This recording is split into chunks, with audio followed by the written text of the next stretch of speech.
Umriin kee meeqa? Tarii dargaggeessa tarii immoo qarreedha. Osoo umriin kan kee ijoollummaa keessa jiru fiigida qabadhu takka si darbinaan lammeeffatan jiru. Oduun bu'aan qabu nama gochaa ta'e. Kaayyoodhaan imali milkii gubbaa gahi. Waan gochuu jalqabde galmaan gahi malee ittiin gaabbiin maleessa rakkataaf dirmadhu ta'e abbaa iyyeessa. Arras nama akkasii ta'e kalees yoo nama akkasii turte jireenya kee guutuu waan gaariin xumurtee ejjennoo tolfattee yoo abdatte rafa boqottullee sesseeqachaa duuta tasan qabdu gaabbii.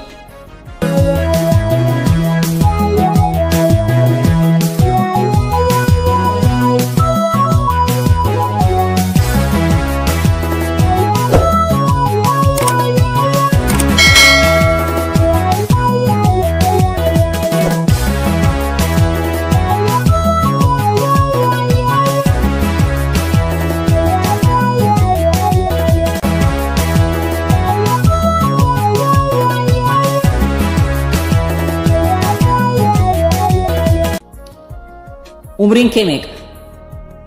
Tarii dargaggeessa tarii immoo qarreedha. Osoo umriin kan kee ijoollummaa keessa jiru fiigida qabadhu takka si darbinaan lammeeffatan jiru. Oduun bu'aan qabu nama gochaa ta'e. Kaayyoodhaan imali milkii gubbaa gahi.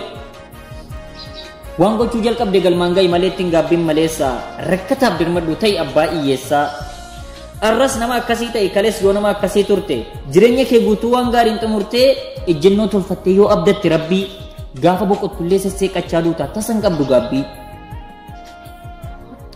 Hiyyummaaf hin jibbin dhabaaf ilma namaa hiyyummaan har'aa fi boruu jijjiirama. Rabbi sin taasisin nama otoo arguu dhugarraa jallataa nama namni jaallatu rabbillee hin jaallata. Ta'uudhaaf carraaqi jaallatamaa namaa ol qabuudhaaf fiigi cunqurfamaa namaa. Nama immoo jaaladhu jaalalaan firoomi beekumsas horadhu addunyaan dorgomi. Jaartis gaarii fuudhi ilmaanis horadhu of ta'uuf carraaqi of ta'ii mul'adhu. Jibba rimoof godhi jaalala aad godhi jibbaaf karaa bantee jaalalatti hin cufin utuu galman geenye jilbaa laaftee hin kufin. Dhugaa immoo jaaladhu dhugaa cunqursitee sobatti leellisuuf tabbaaf gaaran kaatin amala kee dhiistee ormatti hin fakkaatin. Kaleen har'aa miti arris kaleen taatu situ sii malee namni biraa dhufee tasas hin fakkaatu. Hamtuudhaa fi toltuu jabduudhaa fi gaariin jireenya keessatti baay'ee siif dhiyaata gaafin. Nan danda'a jedhi malee nan deebisa jedhi malee hin danda'u jettee mogoleedhaan laafin. Dhukkuba dadhabbii dhukkuba laafinaaf onnee kan kee keessaa buqqisii arami.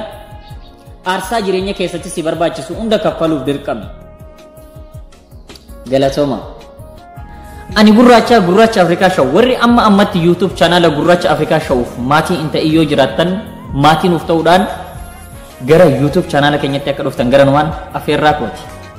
Galatoomaa horaa bulaa jeebana.